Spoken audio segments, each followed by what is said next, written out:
अब बहुत सारे स्टूडेंट इस टाइम पे कंफ्यूज हैं कि मेंस की तैयारी करें या ना करें, कट ऑफ कितनी जाएगी। तो आने वाले आपके कुछ जो मंथ्स हैं ये आपकी मेंस की प्रेपरेशन को ही डेडिकेट होने चाहिए, क्योंकि और ऑप्शनल की तो क्या ही बात करें, यहाँ पर 300 भी है कुछ बच्चों के 200 मार्क्स भी हैं दोनों ऑप्शनल पेपर्स को मिला के। तो पॉइंट ये आता है कि ये डेजर्ट्स जो होते हैं वो कहाँ पर फॉर्म होते हैं, कैसे ओशन करंट्स के साथ उनका लिंकेज है, तो उनको दर्शाने के लिए, ओशन करंट्स को दर्शाने के लिए उन मैप्स को आप यहाँ पे ड्रॉ कर सकते हो। तो जब आप अगले दिनों के अंदर अपना कंटेंट पढ़ेंगे, आंसर राइटिंग करेंगे, कोशिश करना इन सब चीज़ों को अपने आंसर्स में इनकॉर्पोरेट करने की। नमस्कार दोस्तों, स्वागत है आप सभी का आज के सेशन में। दोस्तों, यूपीएससी ने प्रीलिम्स कंडक्ट किया, काफ़ी अनएक्सपेक्टेड लाइंस पे था, एंड अभी रिसेंटली यूपीएससी ने जो प्रोविजनल आंसर की है वो भी रिलीज़ करी।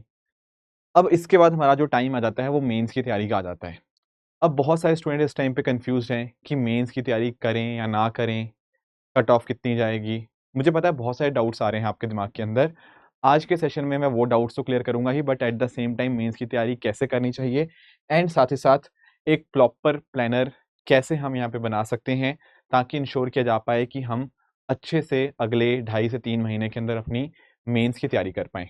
अब देखो, जिन बच्चों का प्रीलिम्स हो रहा है या नहीं हो रहा, irrespective of the fact they should start preparing for mains.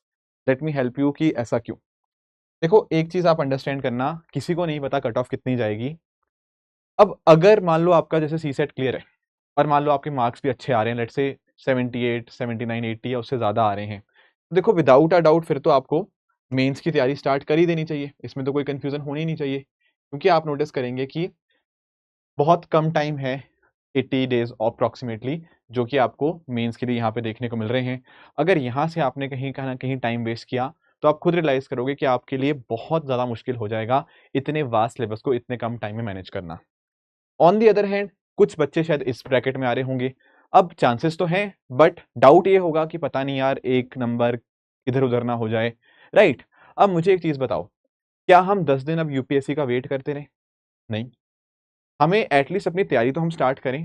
हो जाएगा, बहुत ही अच्छी बात है, राइट? तो इन कैंडिडेट्स को भी बिना कोई सोचे मेंस की तैयारी ही करनी चाहिए।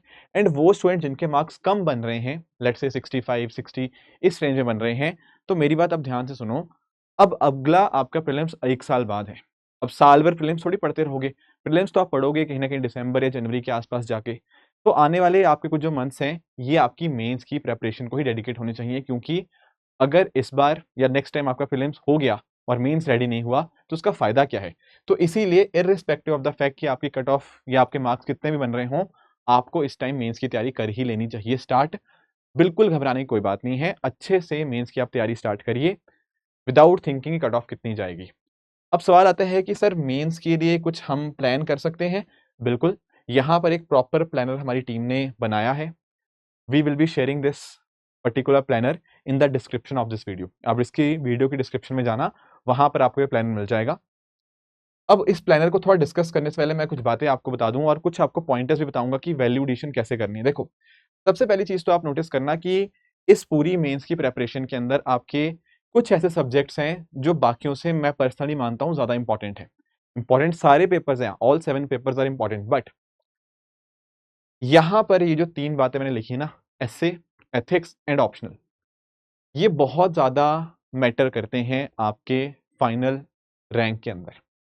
क्यों? क्योंकि देखो, एसए की अगर हम बात करें, अब आप इस साल के ही टॉप 100 की आप लिस्ट उठा के देखो, आपको नोटिस करने को मिलेगा कि उसमें स्टूडेंट्स के 80 मार्क्स भी हैं और स्टूडेंट्स के 140 या उससे ज़्यादा मार्क्स भी हैं। There is a very big variation.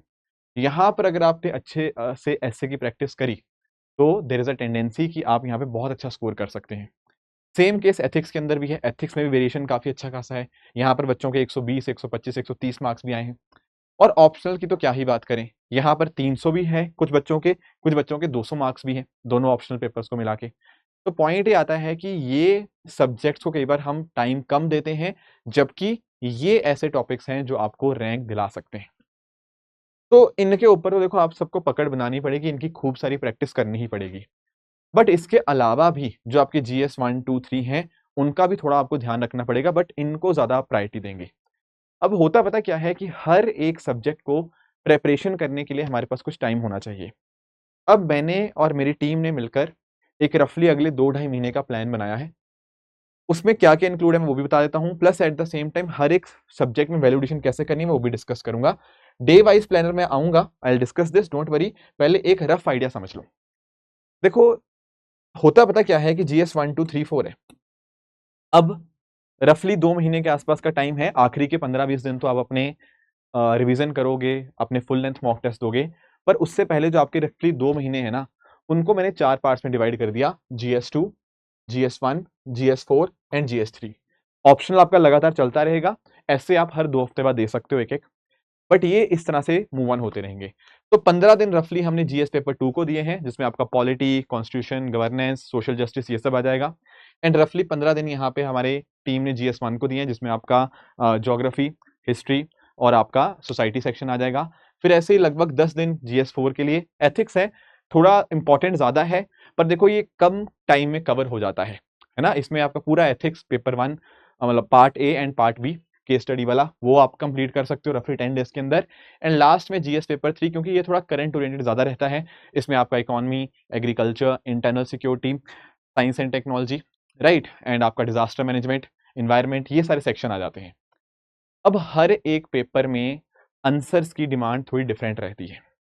जैसे जब आप अब पढ़ोगे ना अपने कंटेंट को, जैसे कुछ बच्चे प्रहार बुकलेट फॉलो करेंगे, कुछ बच्चे फैकल्टीज की वीडियोस रेफर करेंगे, तो वहां पर आप कुछ बातों का खास ध्यान रखना। जैसे अगर मैं बात करता हूँ GS पेपर 2 की, इसमें पॉलिटी, कॉन्स्टिट्यूशन वगैरह आता है ना, तो यहां पर आपको खास ध्यान रखना होगा अपने सुप्रीम कोर्ट केसेस या जजमेंट्स के ऊपर। देखो UPSC ना, अगर आप PYQs उठा के देखो, आप खुद रियलाइज करोगे कि कंटिन्यूअसली कई बार तो यूपीएससी ने डायरेक्टली लिखा है कि हाँ support this with some relevant case judgement, कई बार नहीं भी लिखता तो भी आपको आंसर में अपने वैल्यूडेशन के तौर पे उनको इनकॉर्पोरेट करना ही पड़ता है। जैसे अगर मान लो कुछ प्रीवियसी के ऊपर क्वेश्चन आता है, तो पुट्टा स्वामी जजमेंट को आप यहाँ पे इनकॉर्पोरेट कर सकते हो, है ना। इन्वायरमेंट केसेस के ऊपर क्वेश्चन आ रखा है, वहाँ MC मेहता केसेस एंड जो बाकी केसेस हुए हैं उनको आप इनकॉर्पोरेट कर सकते हो। नवतेज सिंह जौहर केस है आपका, ऐसे बहुत सारे जो लैंडमार्क जजमेंट है, केशवनाथ भारती केस हो गया, है ना, गोलकनाथ केस हो गया, ये सारे जो है ना, ये आपको पता होने चाहिए कि कौन सा केस किस चीज का लिंक्ड है। बेसिक स्ट्रक्चर आपका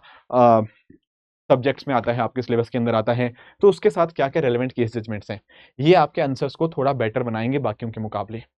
फिर आपको कुछ इंपॉर्टेंट आर्टिकल्स पता होने चाहिए, राइट। जैसे कैग के ऊपर क्वेश्चन आता है तो पता होना चाहिए आर्टिकल 148 से 151 किसके रिगार्डिंग है।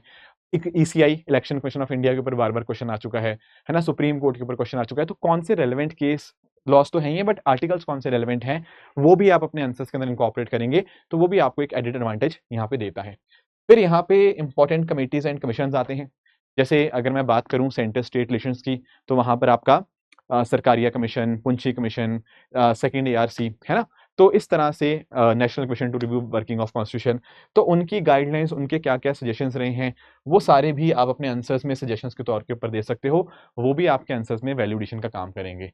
इसी तरह से आपके कई बार IR के रिगार्डिंग क्वेश्चंस आते हैं, कहीं पर इंडियन ओशन रीजन के ऊपर क्वेश्चन आता है, कहीं पर साउथ चाइना सी का आता है, या स्टेट ऑफ हॉर्मुज का आता है, तो वहां पर छोटे माइक्रो डायग्राम्स आप बना सकते हो, वो बहुत अच्छे से आपके आंसर को दर्शा देंगे। मान लो क्वाड का क्वेश्चन आया, तो आप इंडो पैसिफिक वाला हल्का सा, मैं ये नहीं कह रहा कि पूरा दुनिया का मैप बना दो, वो वाला पार्ट ज्योग्राफी में हो जाता है, पर यहाँ पर स्पेसिफिक सेक्शन को कुछ हाईलाइट करने के लिए आप यहाँ पे IR का एक छोटा सा मैप अपने आंसर्स में ड्रॉ करते हो, तो वो भी आपके आंसर्स को एडेड एडवांटेज यहाँ पे दे सकता है।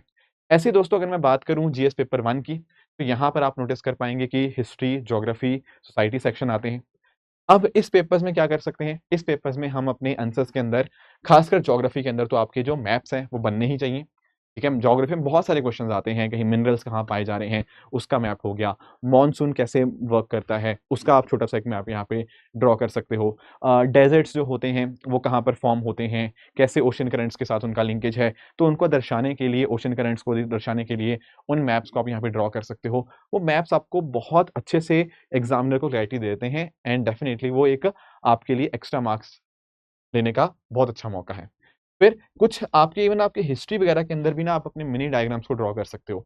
मिनी डायग्राम्स क्या होते हैं, देखो जैसे मान लो टेम्पल आर्किटेक्चर के ऊपर क्वेश्चन आया, तो वहां पर आपने बता दिया एक छोटा सा, आपने यहाँ पे एक इस तरह से एक डायग्राम बना के यहाँ पे दर्शा दिया कि कैसे, कहाँ पर मंडप है, कहाँ अर्ध मंडप है, शिखर क्या होता है, टावर क्या होता है, वो सारी चीजें आप यहाँ पे दर्शा सकते हो। ऐसे ही और मान लो कोई क्वेश्चन आया स्तूपास के रिगार्डिंग, तो स्तूपा कैसे है, ठीक है ना, इसमें अंडा, और बाकी सारी चीज़ें आपका वेदिका क्या है, वो सारी चीज़ें आप यहाँ पे फटाफट यहाँ पे एक छोटा-सा मिनी डायग्राम बना के उसको भी ज़्यादा हाइलाइट कर सकते हो। That is also going to help you marks यहाँ पे गैदर करने के लिए। फिर कुछ फ्लो चार्ट्स बनाए जाते हैं ज्योग्राफी के अंदर, कि मान लो लेट्स से हम बात करते हैं कि अच्छा एक्सट्रीम हीट वेव्स हैं, वैसे वो जीएस पेपर 3 के अंदर आएगा बट एनीवेज़ जैसे लैंडस्लाइड्स के ऊपर है, तो कैसे उसका इम्पैक्ट आता है लोगों के ऊपर, तो उसको दर्शाने के लिए आप फ्लो चार्ट्स का इस्तेमाल कर सकते हैं। सिमिलरली आपकी सोसाइटी के अंदर कीवर्ड्स और एग्ज़ाम्पल्स बहुत ज़्यादा इंपॉर्टेंट बन जाती हैं। जैसे वैसे एग्ज़ाम्पल तो सब जगह ही आएँगी बट कीवर्ड्स का समझना, जैसे सोसाइटी के आंसर्स हैं, बहुत देखने में क्वेश्चन आसान लगते हैं पर जब तक आपने रेलेवेंट कीवर्ड सोसाइटी के नहीं मेंशन किए, तब तक आपके मार्क्स उतने अच्छे नहीं आएँगे। जैसे मैकडॉनलाइज़ेशन एक अपने आप में सोसाइटी का कीवर्ड बन जाता है, ठीक है ना? ऐसे ही ग्लोबलाइज़ेशन, लोकलाइज़ेशन, ठीक है ना? इस तरह के जो वर्ड्स होते हैं सोसाइटी के स्पेसिफिक जो वर्ड्स हैं, वो आपके आंसर्स में यहाँ पे दिखने चाहिए और उनके स्पेसिफिक यहाँ पे एग्ज़ाम्पल्स भी होने चाहिए, तभी आपको सोसाइटी के आंसर्स के अंदर आपको मार्क्स मिलेंगे, राइट? हवा में बातें नहीं करनी कि काश अच्छा हट रहा है या नहीं हट रहा। एग्ज़ाम्पल्स के साथ यहाँ पे उसको यहाँ पे मेंशन आपको करना पड़ेगा, ठीक है? एंड बात करें जीएस पेपर 4 की एथिक्स की, यहाँ तो बहुत सारे तरीके हो सकते हैं आपके वैल्यू एडिशन के।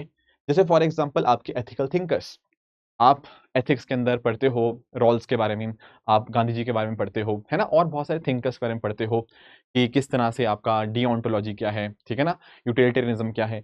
वो सारी चीज़ें आप यहाँ पे अपने आंसर्स में इनकॉर्पोरेट कर सकते हो। फिर कुछ रेलेवेंट कोट्स हो गया, कुछ रियल लाइफ एग्ज़ाम्पल्स, ये देना बड़ा ज़रूरी है। This is something you should not miss in your ethics questions. जैसे एसआर शंकरन जी के बारे में, टीएन शेषन जी के बारे में, ठीक है ना? अशोक खेमका जी के बारे में, प्रशांत नायर जी के बारे में, बहुत सारे एग्ज़ाम्पल हैं आपके यहाँ पर जो आपको देखने को मिलते हैं, दुर्गा शक्ति नागपाल मैम के बारे में। तो अपने आंसर्स को आपने सब्सटेंशिएट यहाँ पे ज़रूर करना है। उसमें सिविल सर्वेंट्स के भी एग्ज़ाम्पल दे सकते हो कुछ चीज़ों के अंदर, कुछ चीज़ों के अंदर बाकी जो लीडर्स हैं, उनका एग्ज़ाम्पल भी दिया जा सकता है। फिर ऐसे ही एथिकल डिलेमास आप अपने इस्तेमाल करें आंसर्स के अंदर, जैसे लॉ वर्सेस कंपैशन, ठीक है? पर्सनल, ठीक है? Personal commitment versus professional duty. तो ये डिलेमास जो होते हैं ना, ये भी आपके आंसर्स को एक एडेड डायमेंशन देते हैं। स्टेक होल्डर अप्रोच अपने एथिक्स की केस स्टडीज़ को यूज़ करने, आंसर करने के लिए आप कर सकते हो कि कौन-कौन से रेलेवेंट स्टेक होल्डर्स हैं, उनको कैसे-कैसे इम्पैक्ट आएगा। फिर कीवर्ड्स का यहाँ पे ज़िक्र किया जा सकता है, जैसे आपके ऑनेस्टी, ऑब्जेक्टिविटी, लीडरशिप, इंटीग्रिटी, है ना? ऑब्जेक्टिविटी, ये सारे जो वर्ड्स होते हैं आपके अकाउंटेबिलिटी, ट्रांसपेरेंसी, उनका आप इस्तेमाल ज़रूर करें। ऐसे ही बात करें जीएस पेपर 3 की, तो यहाँ पर आप अपना इकोनॉमिक सर्वे का डेटा वो मेंशन कर सकते हो। इकोनॉमिक सर्वे कुछ आपकी केस स्टडीज़ होती हैं, उनको मेंशन किया जा सकता है। कुछ रिपोर्ट्स वर्ल्ड बैंक की, आईएमएफ की, ग्लोबल जेंडर गैप रिपोर्ट, इस तरह का डेटा आप यहाँ पे मेंशन कर सकते हो। इकोनॉमी में तो बहुत सारे फ्लो चार्ट बनते हैं, कैसे-कैसे कोई चीज़ इम्पैक्ट हुई, ठीक है ना? कैसे इन्फ्लेशन के बदलने से बाकी सारा पूरा एक विशियस या वर्चुअस साइकिल आया, वो सारे आप डायग्राम्स दिखा सकते हो। कमिटीज़ का मेंशन कर सकते हो, एग्रीकल्चर के अंदर आपकी जैसे कमिटीज़ बनती हैं, अशोक गुलाटी कमेटी या ठीक है?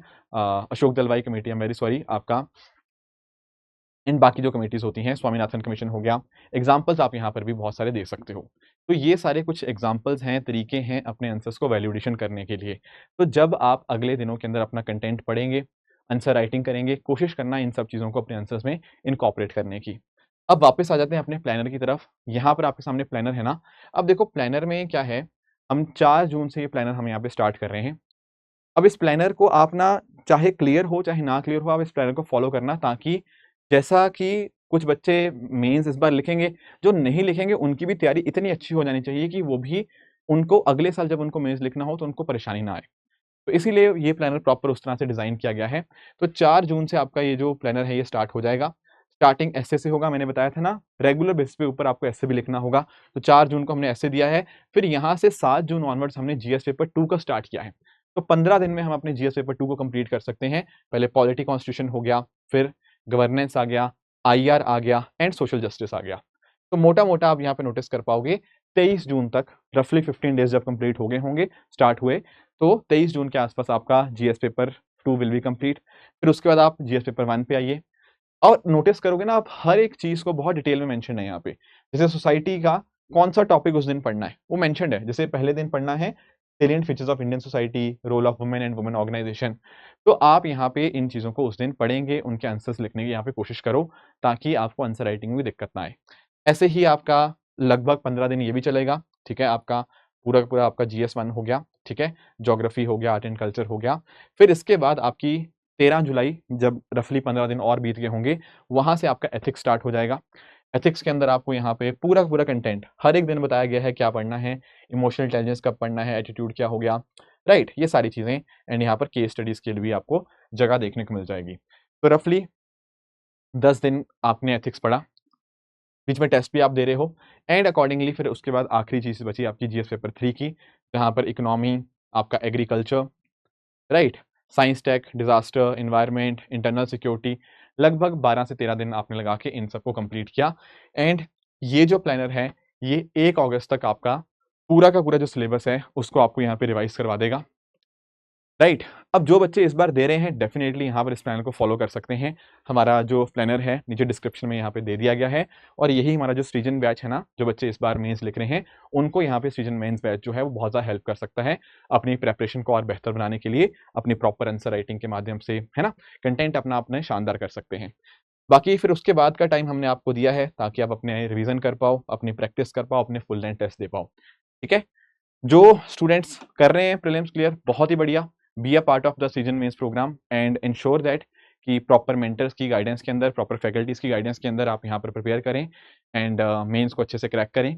बाकी जिन बच्चों का नहीं भी हो रहा कोई बात नहीं, आई अंडरस्टैंड, देखो this is the time which is there for preparing for mains, इसीलिए ये मंथ्स को यूटिलाइज करिए, सही ढंग से मेंस की तैयारी करिए, क्योंकि मेंस ही है जो दरअसल में आपको यहाँ पे रैंक दिला सकता है।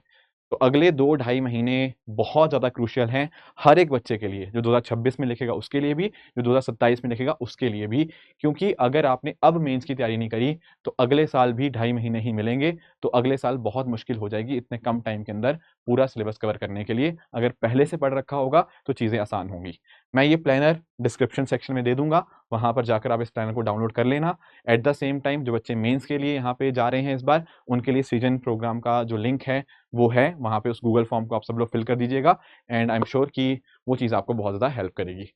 तो बाकी जो मैंने वैल्यू एडिशन के लिए पॉइंटर्स बताए हैं इनको अपने ध्यान में रखना, and I am very sure कि ये सारी चीज़ें आपको बहुत ज़्यादा हेल्प करने वाली हैं। तो इसी तरह से आप सब लोग हार्डवर्क करिए। All the very best, thank you so much, जय हिंद।